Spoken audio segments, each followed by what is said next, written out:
Merci d'être là pour cette nouvelle conversation dans le cycle des conversations de l'espace éthique PACA Corse.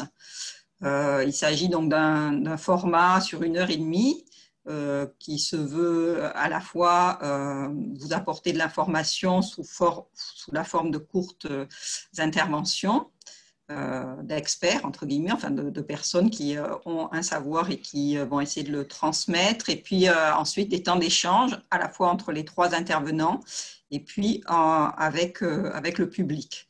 Pour ceux qui n'ont pas l'habitude, vous pourrez donc échanger avec nous via le chat. Donc, au niveau de la discussion, sachant que le temps de discussion est réservé sur la fin, donc il n'y aura pas de questions spécifiques pour chaque intervenant, mais vraiment un temps d'échange global à la fin. Chaque question s'adressant éventuellement à un intervenant en particulier lui sera évidemment posée dans la dernière demi-heure. Donc, nous sommes aujourd'hui ici pour parler de vaccination. Essayer d'avoir des regards multiples sur cette question de la vaccination dans le cadre de la crise sanitaire Covid, en présence de 3 intervenants, et on sera 3 à animer. Alors, les intervenants, tout d'abord Annick Gimzan, elle est immunologiste, elle est chercheuse à l'INSERM au Centre d'immunologie de Marseille-Lumini et actuellement à la retraite. Mais elle continue à s'informer et à informer les autres, à informer le public, que ce soit des jeunes, que ce soit des associations de patients en particulier, et à vulgariser, on pourrait dire, la science au bon sens du terme. Elle est co-autrice par ailleurs d'un ouvrage intitulé Vaccination, agression ou protection, aux éditions du Muscadier, avec Marion Mathieu qui va animer. Là, tout à l'heure, elle commencera la première à aborder la question: comment a-t-on fait pour évaluer le rapport bénéfice-risque des premiers vaccins contre la Covid? Donc, un premier éclairage sur cette question du rapport bénéfice-risque.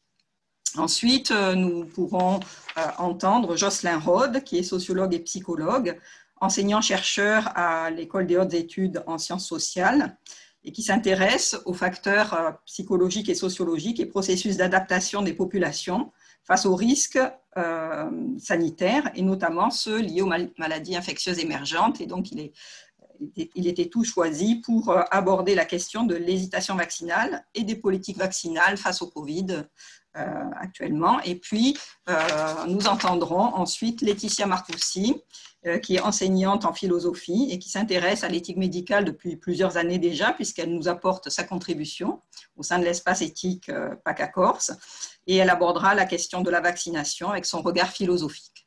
Donc, chacun des intervenants va parler 15 minutes, et puis ensuite, ils échangeront un petit peu entre eux avant d'échanger avec vous. Au niveau de l'animation, donc j'assurerai l'animation avec le professeur Jean-Robert Harlet, professeur de médecine interne au sein de la PHM, et Marion Mathieu, qui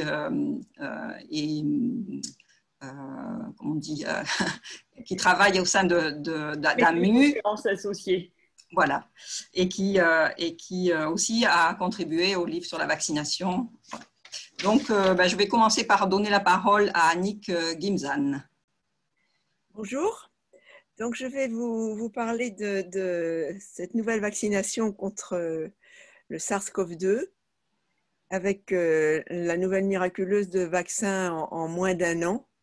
Et donc, d'abord, essayer de vous expliquer comment on a pu faire un vaccin aussi vite. Ensuite, comment on a évalué la sécurité et l'efficacité de ces vaccins. Et enfin, je parlerai du suivi dans la vraie vie, où on arrive maintenant, puisque les gens commencent à être vaccinés et font remonter les effets secondaires. Donc, ce vaccin en 1 an, bien sûr, ça n'était jamais arrivé, et on est plutôt 8 à 10 ans pour faire un vaccin. Et comment cela a-t-il été possible? Par une conjonction des alignements de planètes favorables, à savoir une accumulation de connaissances depuis quelques dizaines d'années déjà, et autour des vaccins coronavirus, le SARS-CoV-2 qui avait provoqué l'épidémie en 2003 et le MERS en 2012. Et puis, beaucoup d'échanges d'informations, une intense activité scientifique et une collaboration université-industrie, beaucoup de financement aussi. Donc, tout ce qu'il fallait pour faire quelque chose rapidement. Et surtout une technologie nouvelle, enfin nouvelle pour nous, mais pas pour ceux qui travaillaient depuis une trentaine d'années, à savoir l'apparition des, des plateformes virales à acide nucléique, l'ARN messager ou les vecteurs viraux. Donc, comment ça a marché si vite? D'abord parce que la séquence du virus a été connue dès janvier 2020, c'est-à-dire 2-3 mois après le début de l'épidémie, ce qui a permis de connaître très vite la séquence cibles, de protéines cibles possibles pour obtenir des anticorps neutralisants, et en particulier la protéine de spicule, la protéine spike, qui est en fait la porte d'entrée la porte d'entrée du virus dans les cellules. La protéine spike, elle interagit avec une enzyme cellulaire, la CE2, et cette interaction permet au virus d'entrer dans la cellule. Cette protéine avait déjà été identifiée avec avec les infections à SARS-CoV-1 et MERS, et on la savait immunogène. Donc, connaissant sa séquence, c'était un point d'entrée facile pour essayer de faire des vaccins contre cette protéine. Et plusieurs plusieurs stratégies vaccinales ont été mises en route très vite. Donc, les stratégies habituelles, c'est-à-dire produire des vaccins atténués ou tuer ou faire des protéines virales pour les candidats vaccins. Et puis, ces deux techniques nouvelles, l'ARN messager et le vecteur viral. Et ce mode de production a permis d'avoir très vite des vaccins. Pourquoi? Parce que, en fait, on a complètement changé le paradigme de la vaccination et on va demander à la personne que l'on vaccine de fabriquer la protéine virale qui servira à activer le système immunitaire. Alors, comment on fait ça? On injecte le code génétique permettant de fabriquer cette protéine, le spike, spicule, sous forme d'ARN messager, qui est donc injecté au niveau de l'épaule et qui entre dans les cellules musculaires et qui va suivre le chemin habituel d'un virus, c'est-à-dire qu'il va mettre cet ARN messager, va être pris en charge par la machinerie cellulaire et va aller vers l'usine à fabrication de protéines, les ribosomes, produire en masse cette protéine virale qui va être exprimée à la surface des cellules de la personne vaccinée et qui va alerter le système immunitaire parce que cette protéine est une protéine virale que le système immunitaire n'a pas l'habitude de voir et qui donc va lui provoquer une stimulation. C'est donc très rapide parce que fabriquer de l'ARN, c'est quelque chose de facile en laboratoire. Et donc, c'est la personne vaccinée qui fait le travail. Elle fait la protéine, elle active son système immunitaire et on aura ensuite une réponse immunitaire. L'autre vaccin qui a été produit assez vite, c'est le vaccin à vecteur viral. Donc, les vaccins ARN, on en parle assez, vous savez que ce sont Pfizer et Moderna, d'autres arriveront un peu plus tard. Et puis, donc, le vecteur viral dont on parle beaucoup en ce moment, c'est AstraZeneca.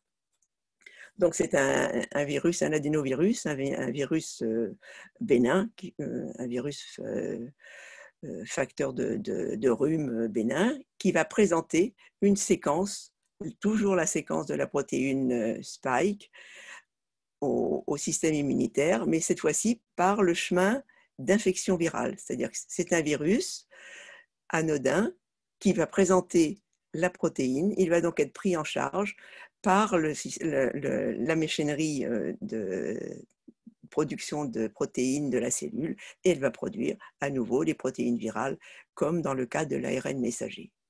Donc, on se trouve avec des vaccins qui ont été faciles à fabriquer et qui sont donc arrivés les premiers dans la course, et bientôt arriveront les vaccins plus classiques. Donc, avec ces vaccins, une fois produits, donc on les évalue. Et pour les évaluer, on a fait en fait exactement les procédures habituelles, à savoir des essais cliniques avec un grand nombre de volontaires. Mais ces essais sont arrivés, les résultats de ces essais sont arrivés très vite parce qu'il y a eu des accords avec les autorités administratives qui ont permis de faire chevaucher les différentes phases des essais cliniques que je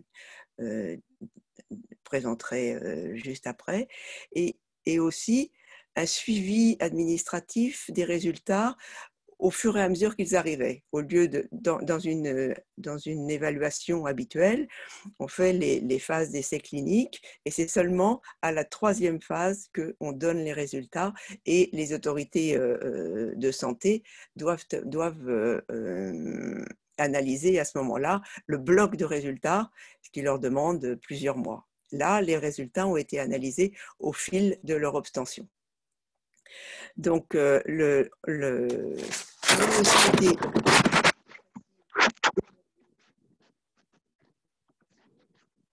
vaccin, le virus continue à circuler. À l'été, je pense que les producteurs de vaccins ont dû un peu s'inquiéter parce que la circulation virale avait beaucoup baissé. Et il est évidemment difficile d'évaluer l'efficacité de protection contre une infection si le virus déjà ne circule plus. Mais à partir de septembre et la reprise des infections, il y avait vraiment le terrain pour permettre de suivre en vraie grandeur comment le vaccin ou le placebo protégeait contre l'infection virale qui circulait.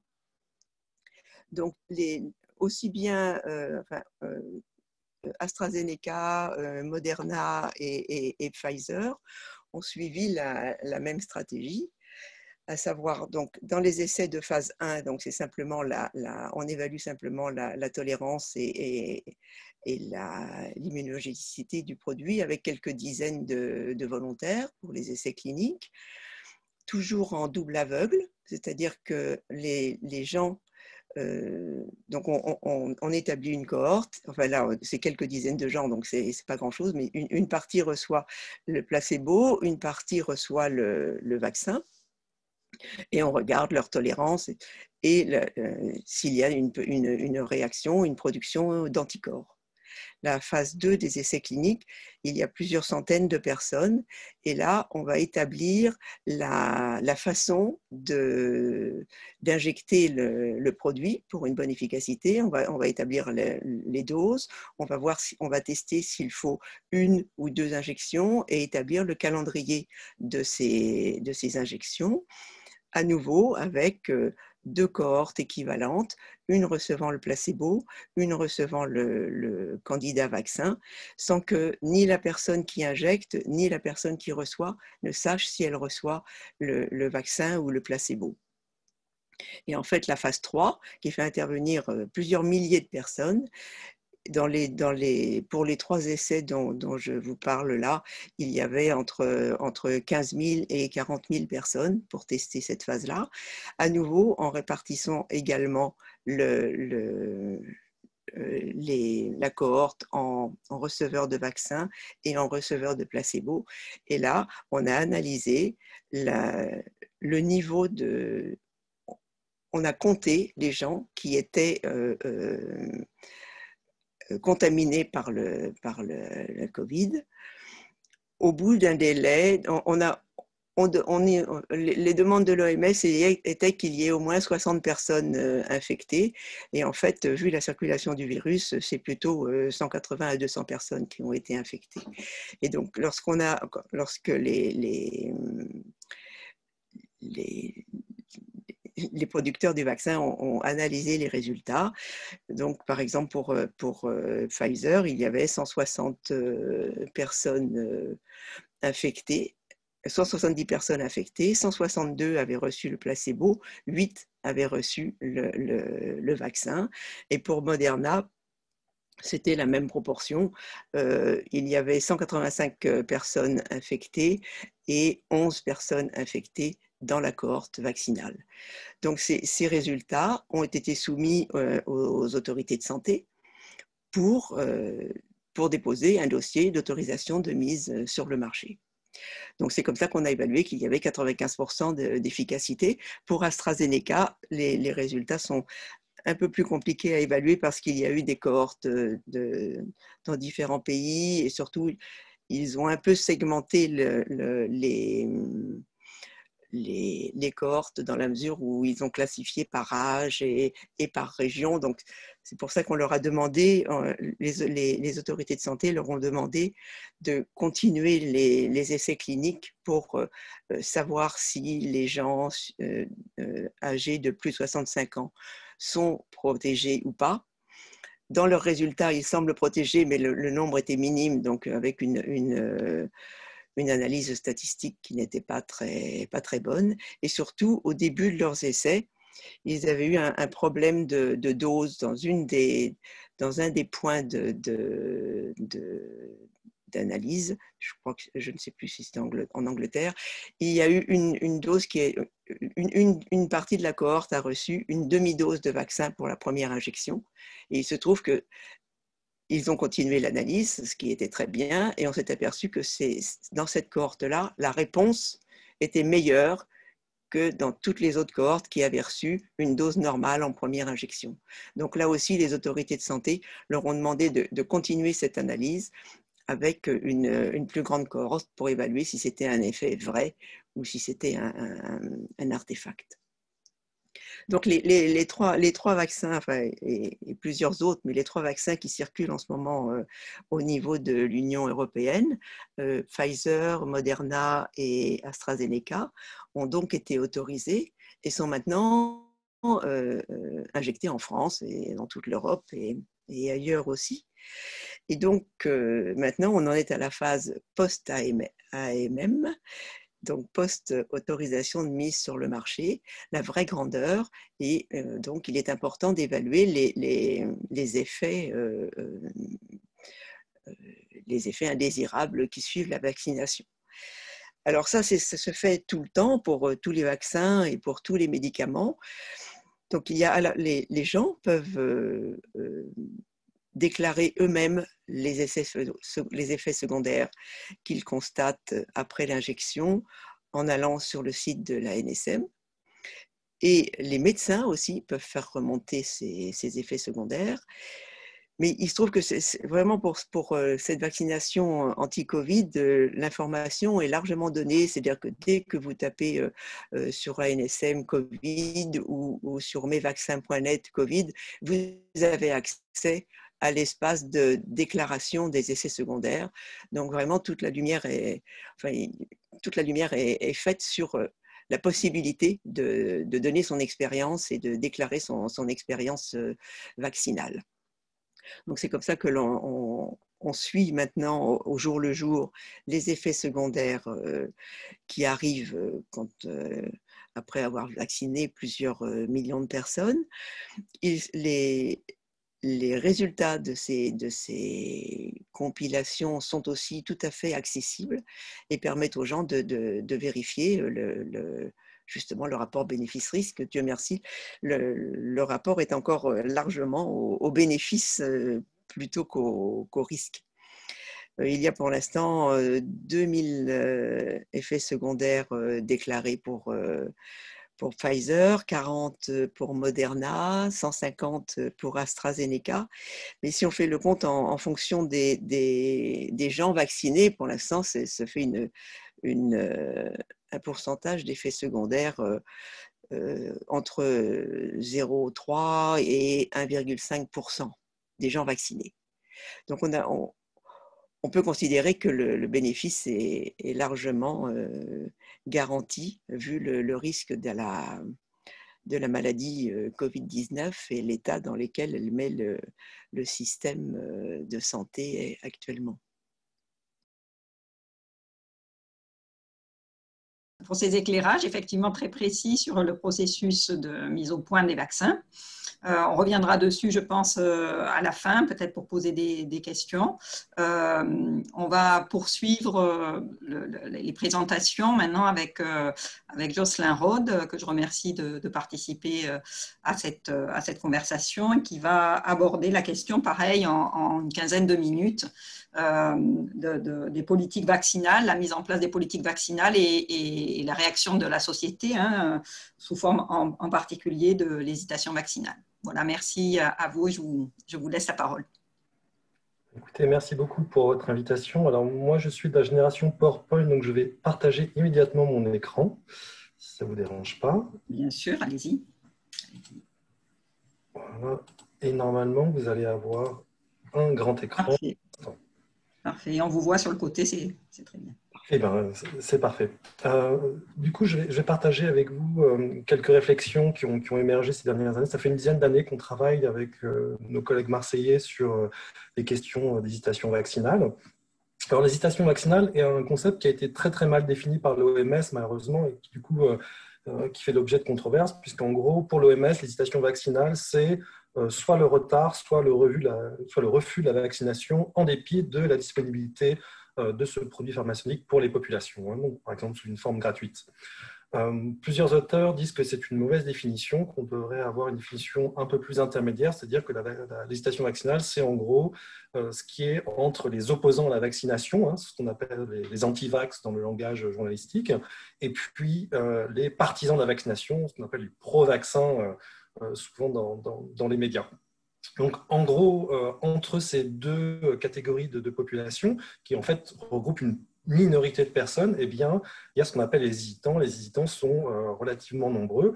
Donc, il y a des hésitants pour un vaccin, mais pas pour tel autre. Il y a des hésitants parce qu'il y a certains adjuvants dans les vaccins et pas dans d'autres.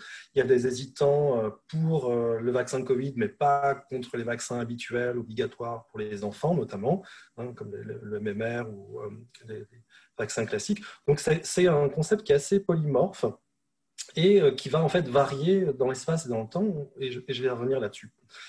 Alors, si on veut comprendre sur le plan de la psychologie sociale comment tout ça se construit, en fait, comment se construisent à la fois nos attitudes et comment se pensent en fait les risques et les bénéfices par rapport au vaccin, il faut comprendre que nous, les citoyens, les individus, on est exposés en fait à des informations par deux principaux canaux. En tout cas, c'était essentiellement comme ça jusqu'en les années 90 et un peu les années 2000.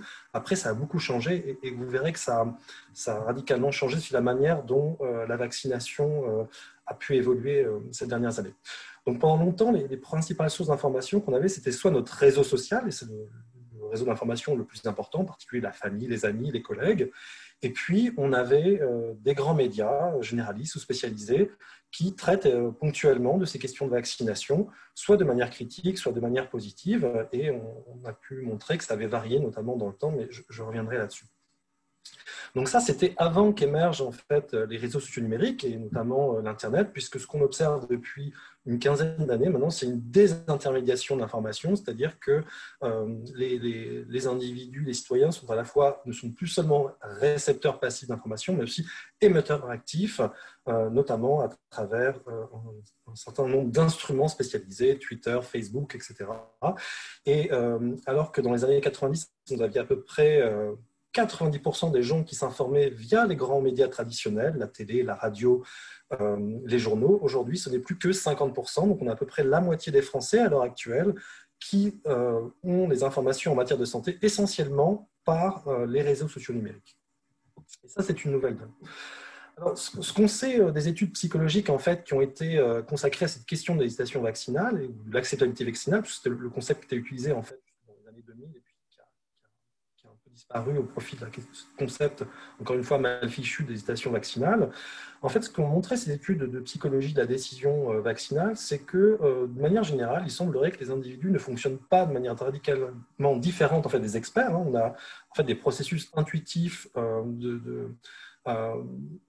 en fait, d'arbitrage, si vous voulez, entre des risques perçus et des bénéfices perçus, Sauf qu'évidemment, ils ont un point de vue beaucoup plus riche et beaucoup plus large que celui des experts, puisque lorsqu'on prend en compte, lorsqu'on appréhende la question du risque perçu, on a pu montrer que c'était extrêmement large comme conception. Notamment, ça peut être des choses qui sont documentées ou ça peut être des choses qui sont complètement imaginaires. Ça peut être un coût en termes, ou un risque en termes de temps, d'argent ou de douleur ou de difficultés anticipées par rapport à la vaccination, prendre un rendez-vous, aller chez le pharmacien, récupérer le vaccin, etc., etc. Bien entendu, ces coûts, ces risques perçus, ils sont contrebalancés dans une large mesure par les bénéfices que les gens perçoivent des vaccins. Et en général, ce que montrent donc, ces études psychologiques, c'est que c'est souvent une fonction directe sur le plan de la perception avec la manière dont on se représente la maladie. C'est-à-dire que plus une maladie nous paraît fréquente et grave, plus on perçoit le bénéfice vaccinal comme étant important. Et ça permet aussi de comprendre certains changements qui peuvent s'opérer au cours du temps, notamment pendant cette pandémie, et j'y reviendrai en conclusion, où on a vu finalement toute une catégorie de la population, en particulier les populations les plus jeunes, modifier leurs appréhensions du risque, parce que l'épidémiologie montrait que finalement, ils étaient beaucoup moins à risque de formes graves que les sujets âgés, par exemple, et d'autre part, que finalement, leur intérêt à la vaccination était moindre que ce qu'on peut appeler les groupes à risque. Alors, beaucoup d'auteurs ont essayé de comprendre pourquoi finalement, ces dernières décennies, il y avait eu une progression très importante, un accroissement très important de l'hésitation vaccinale dans de nombreuses sociétés, pas seulement la société française, même si la société française est vraiment atypique dans le monde démocratique développé. On a d'autres pays, les États-Unis, le Japon, où il y a eu aussi un développement très important de l'hésitation vaccinale ces dernières années. Donc, un certain nombre de propositions d'interprétation du phénomène ont été proposées dans la littérature. Des auteurs ont mis l'accent, par exemple, sur le fait qu'il y avait un développement de l'inculture scientifique dans nos sociétés, qu'on pouvait mesurer objectivement dans des grandes enquêtes internationales, à la fois chez les adultes, mais aussi chez les étudiants ou chez les lycéens. Donc, les concepts de base des sciences, en fait, sont de moins en moins bien maîtrisés. On a par ailleurs, et c'est un aspect tout à fait intéressant, un développement de l'numérisme, en fait, qui est le pendant de l'illettrisme sur la question des statistiques et des probabilités. Et on montre que les gens ne comprennent pas, par exemple, les différences entre des valeurs absolues et des valeurs relatives. Le fait que le nombre de cancers, par exemple, d'une société peut augmenter juste parce que la population augmente ou que le vieillissement augmente et peut diminuer de manière relative, par exemple. Donc, ces différences entre des concepts de base, des statistiques et des probabilités ne sont plus très bien maîtrisées dans nos sociétés. Et notamment, on le voit dans la communication du risque. Par ailleurs, on a aussi dans nos sociétés des persistances de théories médicales naïves ou pré-pasteuriennes. Si on prend le cas des coronavirus, c'est très intéressant parce que de nombreux travaux anthropologiques ont montré, par exemple, que la moitié des Français attribuaient au froid, au coup de froid, en fait, les rhumes. On sait qu'aujourd'hui, il y a à peu près un tiers des rhumes qui sont liés à des coronavirus, par exemple. Et donc, il y avait une pensée non infectieuse, en fait, autour de la question des rhumes et d'autres maladies infectieuses. Et puis, c'est un sujet sur lequel on travaille maintenant, nous, les psychologues sociaux, depuis de nombreuses années. On a une emprise croissante de ce qu'on appelle les heuristiques ou les biais cognitifs dans le traitement de l'information médicale. Alors, c'est quoi les heuristiques? Les heuristiques, en fait, c'est des moyens mentaux qui sont à la fois simples et frugaux, donc qui, en fait, exigent très peu de ressources cognitives qu'on utilise pour prendre des décisions dans des univers complexes. Parce que l'information médicale, les technologies médicales d'aujourd'hui sont très complexes. Et donc, comment on s'en sort, nous, les Homo sapiens? Eh bien, on va simplifier cette information par des outils mentaux dont on dispose et qu'on va utiliser. Alors, juste un exemple d'heuristique qui, malheureusement, génère ce qu'on appelle des biais cognitifs, c'est l'heuristique de négativité, c'est-à-dire que, de manière générale, notre esprit retient beaucoup mieux les informations négatives que les informations positives, qui a probablement des vertus sélectives, mais qui provoque un embouteillage dans les médias d'informations alarmistes ou inquiétantes. On a beaucoup plus d'informations inquiétantes que d'informations rassurantes de manière générale dans les grands médias sur les questions de santé, alors que si on regarde finalement jusqu'à présent les grandes variables de santé publique, elles étaient plutôt dans une évolution favorable ou positive. Et bien malgré ça, la perception dominante de nos sociétés, c'est que les risques augmentent, la société est de plus en plus vulnérable à un très grand nombre de risques en matière de santé publique. Alors, on peut le documenter lorsqu'on regarde, en fait, par exemple, les best-sellers en matière de vaccination. Donc, j'ai regardé quels étaient les ouvrages les plus vendus sur la vaccination en France. Et vous voyez, ce sont exclusivement des ouvrages critiques ou sceptiques vis-à-vis de la vaccination. Les ouvrages écrits par des scientifiques de référence sur le sujet sont vraiment marginaux en termes de vente. On a, par contre, de très nombreux brûlots ou complotistes ou critiques sur ces questions, avec des acteurs hétérodoxes qui ont écrit des best-sellers et qui sont très audibles dans ce qu'on peut appeler les marchés cognitifs alternatifs. Mais je reviendrai là-dessus. Et donc, on retrouve parmi les auteurs de ces ouvrages que j'avais référencés avant la pandémie, des auteurs qui ont été aujourd'hui très identifiés en matière de théorie complotiste sur la vaccination et sur la Covid d'une manière générale. Alors, pourquoi finalement les thèses hétérodoxes s'attirent de plus en plus le marché cognitif?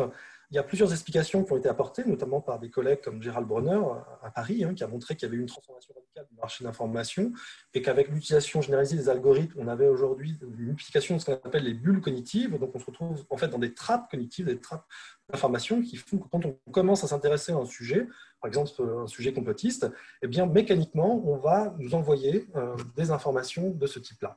C'est la même chose si vous êtes convaincu par les vertus de la vaccination, vous allez voir des informations plutôt des sites institutionnels relayés. Donc, il y a ces phénomènes de bulles cognitives qui font qu'on a une polarisation en fait, des opinions et des attitudes par rapport à différentes questions, et en particulier la question vaccinale. Le deuxième sujet qui est très spécifique à la France, qu'on ne retrouve pas dans d'autres pays, c'est plutôt la défiance ou la méfiance vis-à-vis des institutions, et en particulier les institutions médicales, qui est un sujet qu'on ne retrouve pas forcément dans d'autres pays européens, que ce soit la Grande-Bretagne, les États-Unis ou même l'Italie ou l'Espagne. La France se singularise vraiment par une crise institutionnelle en ce qui concerne le niveau de confiance accordé dans les autorités médicales. Donc, ça peut être par exemple les agences de médicaments, ça peut être Santé publique France, les agences d'information et de prévention. On a une confiance qui est beaucoup plus faible vis-à-vis de ces institutions, ou des ministères de la santé notamment, que dans les autres pays européens comparables. Et pour finir, ce que montrent un certain nombre de travaux, c'est que la conjugaison de ces deux phénomènes, à la fois une méfiance croissante des institutions et cette dérégulation du marché d'information, en fait, elle a favorisé ces dernières années la propagation, l'explosion, en fait, soit d'informations fausses, soit complètement vérifiables dans l'espace public et dont nos concitoyens sont largement exposés. Et ça, c'est un fait nouveau par rapport à il y a juste 10 ans. Donc, vous avez un certain nombre d'entrepreneurs dans le modèle, si vous voulez, émergent de l'économie de l'information ou l'économie de l'attention, qui est le marché le plus lucratif à l'heure actuelle. Google, Facebook sont les entreprises capitalistiques qui font le plus de profit aujourd'hui au monde. Eh bien, vous avez un certain nombre d'acteurs qui se sont positionnés en fait sur la critique vaccinale ou d'une manière générale sur les médecines ou les pratiques médicales alternatives et qui ont un niveau de sophistication, de qualité en fait, de rédactionnel ou d'image qui en fait est équivalent à ceux des leaders de la presse. C'est tout à fait intéressant. Donc vous avez des sites comme Alternative Santé, Santé Plus Magazine, etc., qui sont des sites créés de toutes pièces en fait pour générer à la fois des profits et de l'attention sur des sujets critiques. Monsieur Roth, juste, je vous coupe un peu. Est-ce que vous pourriez parler un petit peu plus lentement, demandent certains auditeurs, d'une part, et d'autre part, vous rapprocher de votre micro, parce qu'il y a des petites coupures. Alors, je ne sais pas si c'est la ligne ou le micro, mais bon, d'essayer d'améliorer un petit peu le son. Alors, avec votre diaporama, il n'y a aucun problème, on suit votre discours, mais voilà, d'essayer d'améliorer. Alors, j'espère que ce n'est pas la connexion Internet, donc je rapproche mon micro. Voilà, merci. Donc, ce qu'on montrait à partir des années, juste après la grande campagne de vaccination contre la grippe H1N1, qui marque en fait une rupture ou un tournant dans les attitudes des Français par rapport à la vaccination, il faut savoir que en fait, les Français étaient une nation très pro-vaccinale jusque dans les années 2000. On a des enquêtes très très claires qui montrent par exemple que 90% des Français étaient favorables à la vaccination jusqu'en 2000-2005, les premières enquêtes qui ont été réalisées sur le sujet. Et on assiste en fait à un basculement de ces attitudes à partir de 2009-2010. Donc on va avoir également des études internationales qui vont s'intéresser à la question de la nature des discours autour de la vaccination dans le monde et qui vont commencer à montrer dès 2009-2010 que la France a un statut un peu particulier dans le monde, dans les pays développés. Et ce statut, il tient au fait que le discours vaccinal dans les médias, alors les médias en général, pas forcément les médias mainstream traditionnels, mais aussi les médias sociaux, les médias numériques, eh bien, on est un pays dans lequel l'orientation est plus critique, beaucoup plus critique que dans d'autres pays. Donc, on a, dans la manière dont est traitée l'information sur la vaccination, une orientation plutôt sur la question des risques, plutôt que sur la question des bénéfices de la vaccination. Ce qu'on a pu montrer aussi en France, c'est que parmi les infox, hein, donc les fausses informations qui circulent le mieux dans les réseaux sociaux numériques, eh bien en fait, 60% d'entre elles concernent des questions de santé. Donc la santé est majoritaire dans les infox qui sont les plus relayés dans les médias sociaux numériques. On aurait pu penser que c'était la politique ou l'immigration, les faits divers. Non, pas du tout, c'est vraiment la santé. Et parmi la santé, la vaccination tient une place prépondérante. Donc on a les fausses informations qui se structurent autour des questions de santé, des questions de vaccination depuis plusieurs années maintenant. Et donc, quand on regarde aussi l'origine en fait, de ces fausses informations, on se rend compte qu'il y a un certain nombre de sites Internet qui ne sont pas vraiment très sérieux, vous les voyez en rouge ici, hein, qui sont des moteurs, des véhicules extrêmement importants en fait, d'un très grand nombre de rumeurs ou d'informations invérifiables sur la vaccination et sur la santé d'une manière générale. Alors, deuxième point, ce qui a pu être montré, c'est que lorsqu'on regarde l'activité d'un certain nombre d'acteurs de l'information, donc des acteurs amateurs ou des acteurs professionnels de l'information médicale, on peut s'apercevoir que d'une manière générale, les acteurs qui défendent la vaccination ont plutôt une communication ponctuelle, on voit ici en vert, on voit avec des pics selon l'actualité, puis après ils s'expriment vraiment jusqu'à ce qu'il y ait une nouvelle actualité, alors que les critiques, les acteurs critiques de la vaccination ont un flux d'informations continu et renouvelé autour de la vaccination. Donc si vous voulez, il y a une motivation ou une activité critique qui est beaucoup plus soutenue et beaucoup plus énergique que celle qu'on observe du côté des acteurs qui défendent la vaccination. Et ça, c'est un trait très important de la société française qu'on ne retrouve pas forcément dans tous les pays comparables. Alors, dernier point, et je vais finir là-dessus, ce qu'on a observé aussi qui est vraiment nouveau par rapport aux années 2000-2010, c'est que depuis quelques mois ou depuis quelques années, on a clairement une politisation de la question vaccinale en France.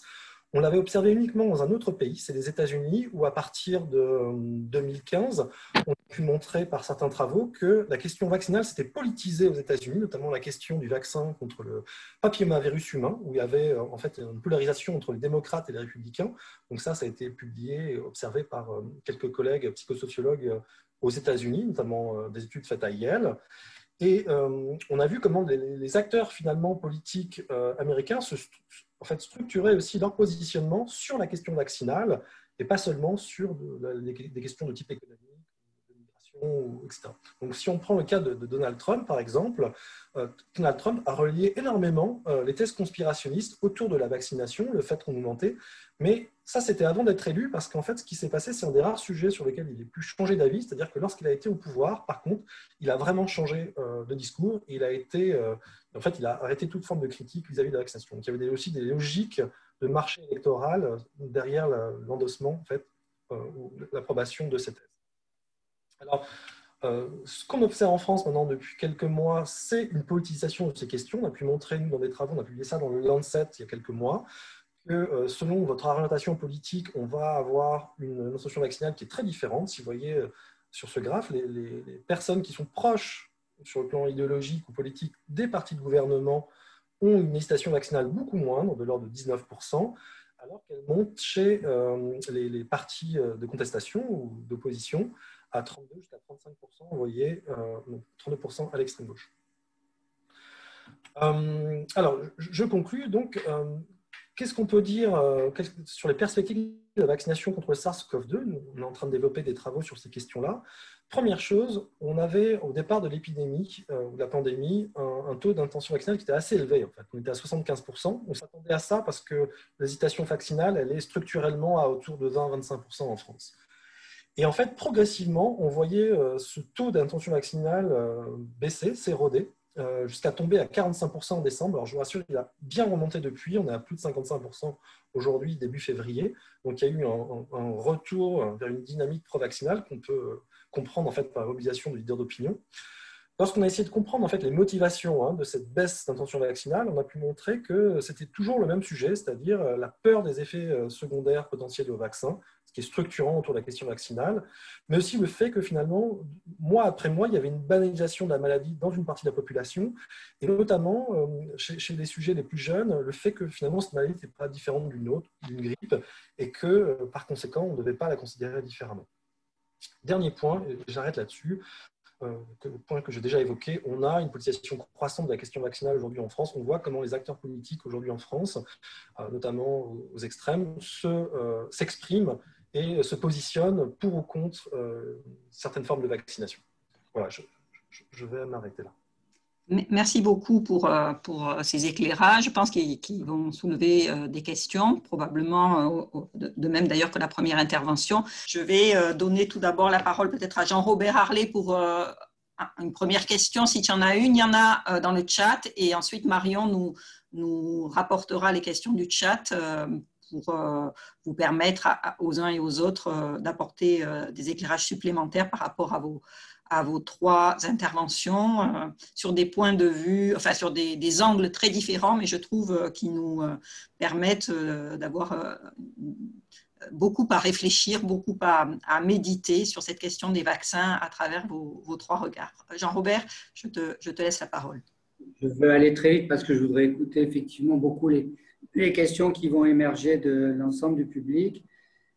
Merci aux trois intervenants. J'ai été extrêmement intéressé par chacune de vos prises de parole. Pour Annick Guimézan, une question qui ressort très fréquemment dans les discussions que l'on peut avoir avec des patients que l'on tente de convaincre et aussi le personnel hospitalier que je côtoie quotidiennement, c'est pourquoi ça a marché si vite pour fabriquer ces vaccins. Vous en avez donné que certains aspects et en fait, manifestement, il y a une vidéo qui est apparue, qui donnait la parole à l'un des chercheurs d'origine turque qui a été à l'origine de cette utilisation des ARN. C'est une immense histoire qui, vous le disiez, a débuté il y a déjà 15 ans, sur lesquels ils ont énormément travaillé sur la vaccination et continuent de travailler sur la vaccination, en particulier contre les cancers. En fait, il aurait été très facile de basculer sur le virus, semble-t-il. Et donc, c'est vraiment une réponse qu'il faut privilégier dans les discussions et les explications qu'on a données. On ne l'a pas inventé la semaine dernière, ce truc-là, et ça ne date pas d'il y a un an. Et manifestement, c'est une énorme recherche qui a pu être faite. C'est très intéressant de l'entendre pour expliciter l'utilisation de ces vaccins à mRNA. Je pense que vous confirmerez cet aspect-là, Madame Guimézan. Oui, en effet. En fait, on n'en parlait pas parce que ça ne marchait pas jusqu'à présent, quoi. Enfin, les vaccins ARN, ça a été tenté, entre autres pour VIH. Ça n'a rien donné. Donc, il y avait une recherche SARS-CoV-1, ça aurait peut-être marché, mais à ce moment-là, l'épidémie s'est arrêtée, donc ça n'a pas été continué. Et la grosse surprise, en fait, c'est que ça marche. Et je pense que ça doit être lié au fait que ce vaccin, jusqu'à présent, il a surtout la spicule. Enfin, la spicule joue un rôle central dans sa façon de contaminer les gens. Et c'est une protéine immunogène, et donc le système immunitaire est très bien stimulé par elle. Dans tous les autres essais, enfin, pour le VIH par exemple, c'est un vaccin qui a un virus qui change tout le temps, donc on n'a jamais dû trouver la bonne protéine. Peut-être que si on l'avait eu en ARN, ça aurait marché aussi. Mais c'est stupéfiant de voir à quel point, même avec les variants maintenant, la structure de la spicule a l'air d'être vraiment stable, quoi. C'est peut-être la seule protéine que le virus fait attention je veux dire, où les mutations sont corrigées pour que cette spicule persiste. Je pense que ça, c'est vraiment un coup de chance sur la biologie vaccinale, parce que autrement, il aurait pu aussi être mis à pertes et profits. Enfin, on ne parle jamais que des vainqueurs, surtout au niveau médicaments, quoi. En plus, ils arrivent en 6 mois, donc c'est très bien. Mais c'est en effet une recherche, et si on remonte, il y a plus de morts que de vivants au niveau des projets. Pas des gens, bien sûr. Hein. Des projets, en fait, ça travaille beaucoup sur la vaccination anti-cancer, mais ce n'est pas le sujet d'aujourd'hui. À M. Jules Saint-Rode, là aussi, les hésitations vaccinales, vous nous expliquez bien ce qu'il en est, avec cette espèce de nuage un peu gris-noir qui sont les réseaux sociaux numériques, qui sont vraiment quelque chose qui pèse de plus en plus lourd sur la mésinformation, et quelquefois sur l'information elle-même. Il faut bien dire qu'on voit beaucoup de choses intéressantes et on voit du pire aussi. Je voulais vous interroger sur cet aspect dont vous parliez, qui était cette méfiance ou la défiance à l'égard des autorités médicales.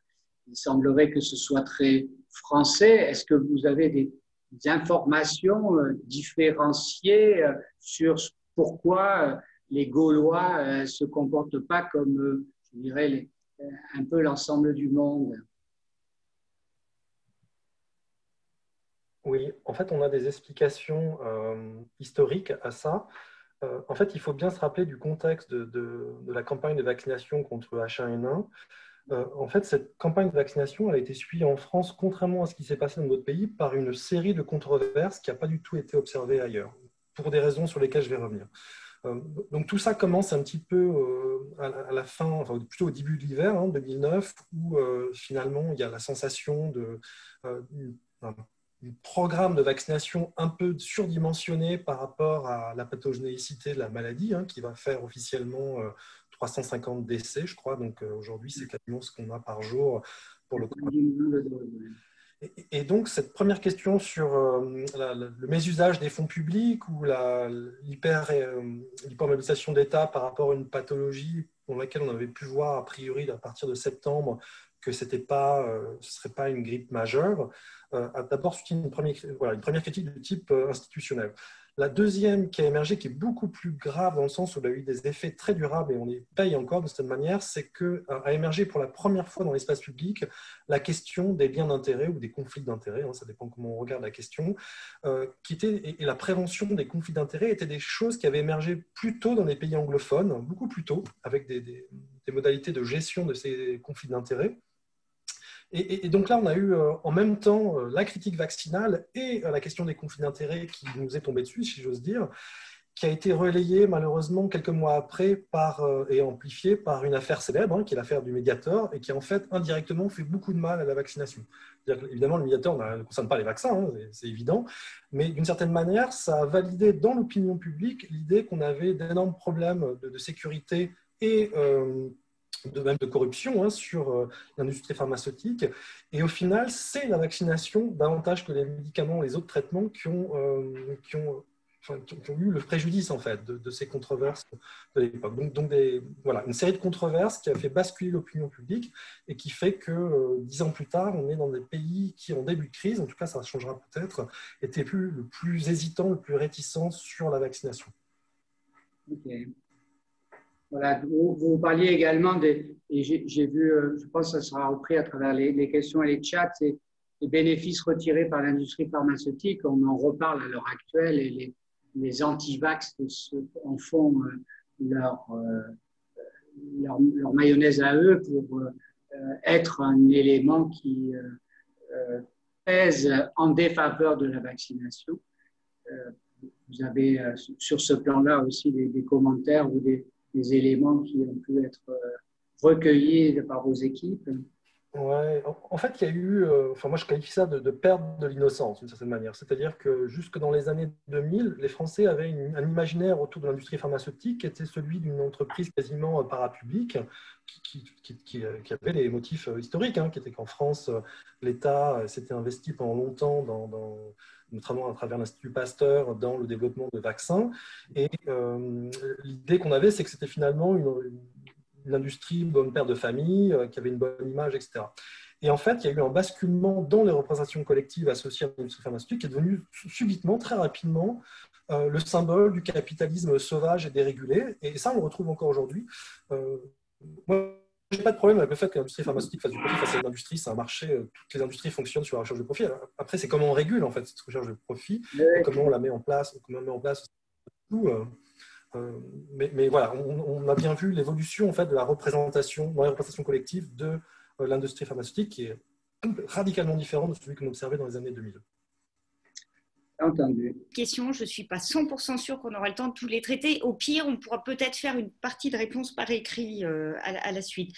Il y avait des questions sur, Annick, là, tu as présenté surtout les effets indésirables à court et moyen terme, et des questions concernant quid les effets indésirables à long terme, et un questionnement sur est-ce qu'on ne remonte que les effets qui sont suspectés, est-ce que c'est vraiment le cas? Et dans ce cas-là, ça veut dire qu'on a un biais en fait dans les effets qui sont remontés, ou est-ce que ce sont tous les effets qui peuvent être observés sur le terrain? Après, une question sur l'idée qu'en EHPAD, en fait, il y a de plus en plus de résidents d'EHPAD qui sont vaccinés. Est-ce qu'on pourrait envisager de redonner de la liberté, de la dignité aux résidents des EHPAD? Et puis une interrogation pour essayer de trouver des leviers pour mobiliser des agents qui sont fortement mobilisés en contact avec la Covid et qui, eux, ne veulent pas forcément se vacciner alors que ce sont des gens qui peuvent se vacciner contre la grippe. Donc, quels sont les leviers pour… Donc là, les agents, je pense, c'était les personnels des EHPAD. Donc ça, à préciser. Et une question que je trouve intéressante aussi, c'est dans les règles de priorisation qui ont été établies initialement, est-ce que c'est éthique de les changer sous la pression médiatique? C'est vrai qu'il y a eu des changements au fur et à mesure. Je vous donne déjà ces 3 questions qui sont peut-être pour chacun de vous 3. Je ne sais pas qui est-ce qui veut commencer. Annick, peut-être sur la question des effets du suivi des effets secondaires, oui. La surveillance. En fait, pour l'instant, on remonte ceux qui sont déclarés et forcément, on va voir d'abord les plus fréquents, j'imagine. Donc, mais il y a quand même un truc assez rigolo pour AstraZeneca.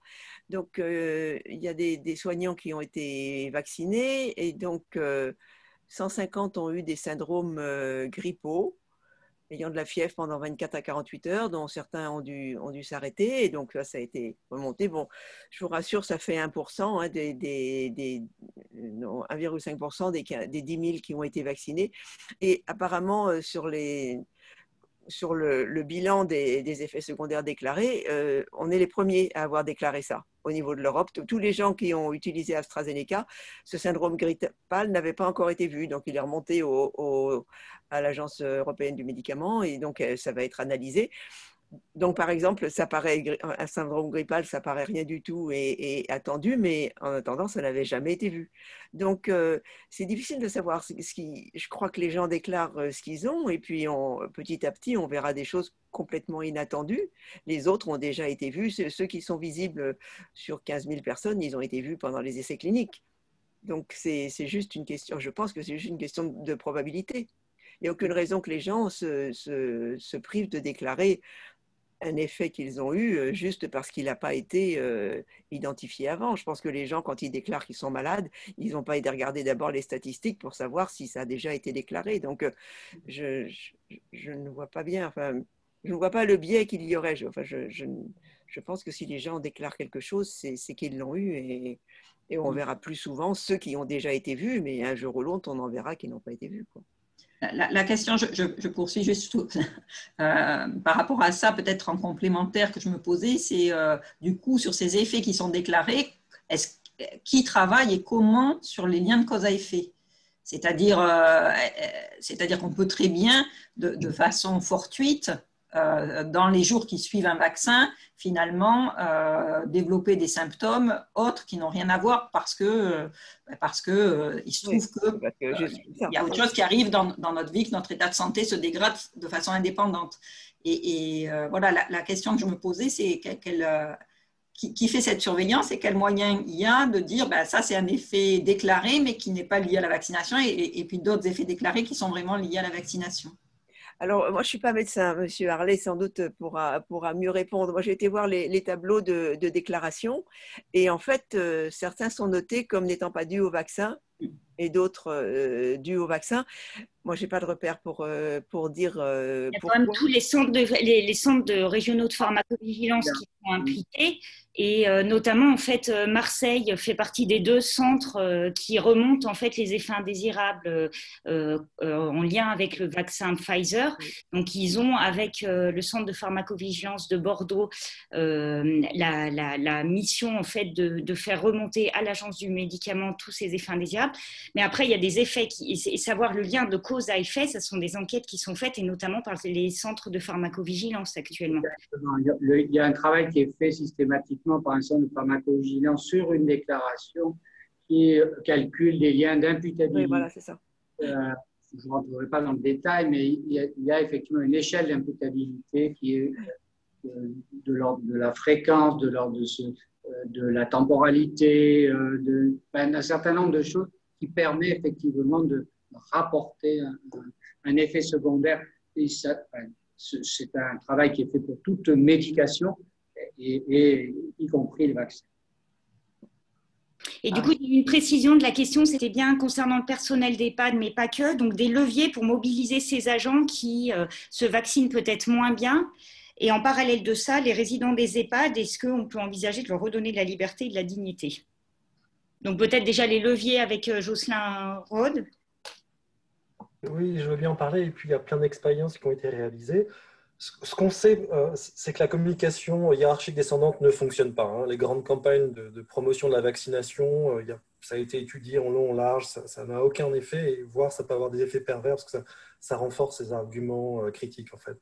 Je crois qu'en fait, il y a un des participants qui a répondu à cette question tout à l'heure et qui a tout à fait mis le doigt sur ce qui est juste, c'est la question de la confiance. C'est-à-dire que la communication et la baisse des gestions vaccinales ne fonctionnent que dans des échanges avec des gens dans lesquels on a confiance. Et les gens dans lesquels on a confiance, en général, en France, sur les questions de santé, c'est son médecin traitant, son médecin généraliste.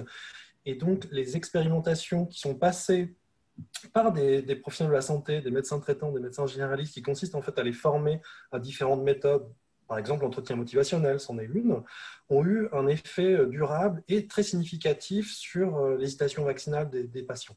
Donc, ce qui est très important, c'est de mettre en place des politiques qui ne soient pas forcément verticales, descendantes, mais plutôt horizontales, et qui consistent en fait à utiliser ou à se reposer sur les experts entre guillemets locaux, hein, ou les traducteurs locaux d'expertise que sont les médecins, et qui, eux, en général, sont capables de communiquer, de discuter avec des gens qui peuvent être hésitants. Et ça, c'est efficace, on le sait aujourd'hui. Au niveau de la priorisation, on est parti du fait que le vaccin arrêtait la maladie. Bon, c'est vrai, c'est la seule chose qui avait été testée. Mais maintenant, il y a une étude en vraie grandeur en Israël qui a un accord avec Pfizer pour continuer les essais sur la population vaccinée.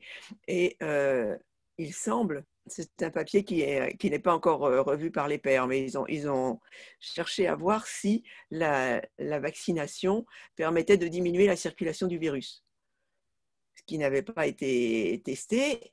Et il semble, dans les résultats préliminaires, que, en effet, la vaccination ralentit la propagation du virus. Alors, à ce moment-là, c'est peut-être plus vraiment les personnes âgées qu'il faut prioriser, mais les personnes qui sont justement dans la vie courante, enfin, les plus actifs, ceux qui sont les soignants, enfin, ceux qui sont vraiment au niveau des interactions avec les gens. Parce que si, une fois qu'ils sont vaccinés, bon, déjà, ils sont protégés, mais en plus, ils empêchent enfin, ils protègent les autres par la faible circulation du virus.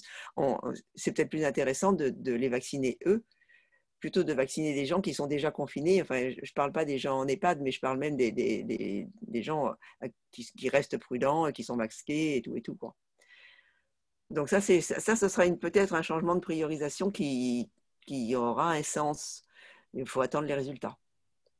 Une personne qui demande qui a une méfiance vis-à-vis des experts qui ont été choisis par le gouvernement vient sans doute du choix.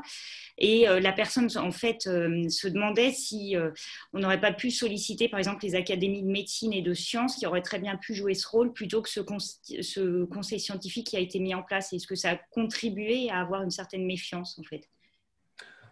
Oui, vous avez mis le doigt sur le problème, c'est-à-dire que ça a politisé une question qui aurait pu être largement dépolitisée. La France est l'un des États développés qui comporte le plus de comités d'experts officiels dans le monde. Et le fait qu'on crée de manière ad hoc un nouveau comité, alors qu'il y avait déjà des instances existantes qui auraient pu très bien se saisir de cette question, a pu rajouter une couche dans la politisation en fait, de cette question des politiques de prévention. Et c'était un risque important. Et on a vu, d'une certaine manière, le prix, même si, d'une certaine manière, là, on a eu quand même une coopération paradoxale. Enfin, c'est-à-dire qu'on est dans un pays qui a le plus suivi les recommandations des pouvoirs publics et en même temps le pays qui a exprimé le plus de défiance vis-à-vis de ces mêmes recommandations. Donc c'est un peu une forme de schizophrénie, si vous voulez, mais qui est très très claire. Toutes les enquêtes internationales montrent que les Français ont été la population au monde avec les Italiens qui ont le plus respecté les mesures qui étaient recommandées. On arrive au bout de toute façon du temps qu'on s'était donné pour ces échanges, pour cette conversation. Je crois que le défi a été relevé de par vos éclairages très, très, très intéressants, très complémentaires, qui ouvrent plein de nouvelles questions. Comme dit Jocelyn Rode, on pourrait revenir encore sur plein de questions qui ont été effleurées là, éclairées en partie et qui restent dans nos têtes. Je crois que c'est une des vertus aussi de la réflexion, comme on veut la mener dans un espace éthique, c'est-à-dire essayer à la fois de répondre à un certain nombre de questions et puis d'en ouvrir de nouvelles, de garder l'esprit alerte. Et puis, on se reverra à l'occasion d'autres conversations sur d'autres thèmes et peut-être à nouveau la vaccination d'ici quelques mois. Voilà, merci à tous et bonne soirée.